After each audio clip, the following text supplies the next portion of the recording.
bapak-bapak guru ini tidak pernah terlambat datang di guru di sekolah. Luar biasa.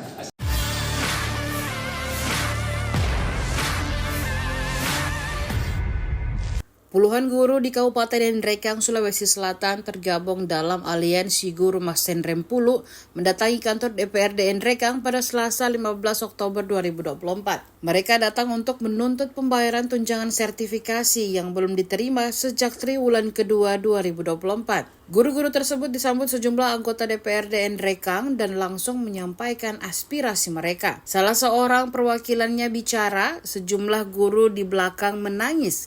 Mereka menyeka air mata dengan tangan dan hijabnya. Ahmadi menjelaskan tunjangan sertifikasi yang seharusnya diterima sejak triwulan kedua 2024 kini belum juga dibayarkan. Terakhir kali mereka menerima tunjangan tersebut pada triwulan pertama Januari 2024. Ahmadi menambahkan bahwa dana sertifikasi triwulan kedua sebenarnya sudah dicairkan dari pemerintah pusat dan berada di kas daerah.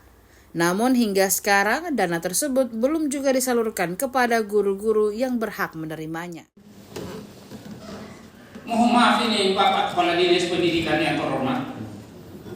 Ketika kami menanyakan di sebelah, mohon maaf ini sudah teknis sekali ini. Kami dikatakan apakah Bapak guru ini tidak pernah terlambat datang di guru di sekolah.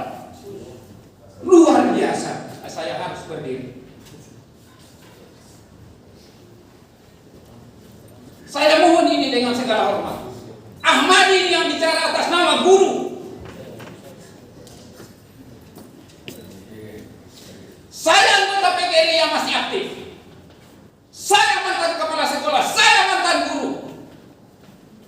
Yang tahu betul betapa suka dukanya seorang pendidik. Dan ternyata ada oknum di dinas pendidikan yang melecehkan kami sebagai profesi guru. Memojokkan kami, menyalahkan kami ketika kami menuntut hak-hak kami yang melekat pada kami sesuai dengan undang-undang yang ada. Download Tribun X sekarang, menghadirkan lokal menjadi Indonesia.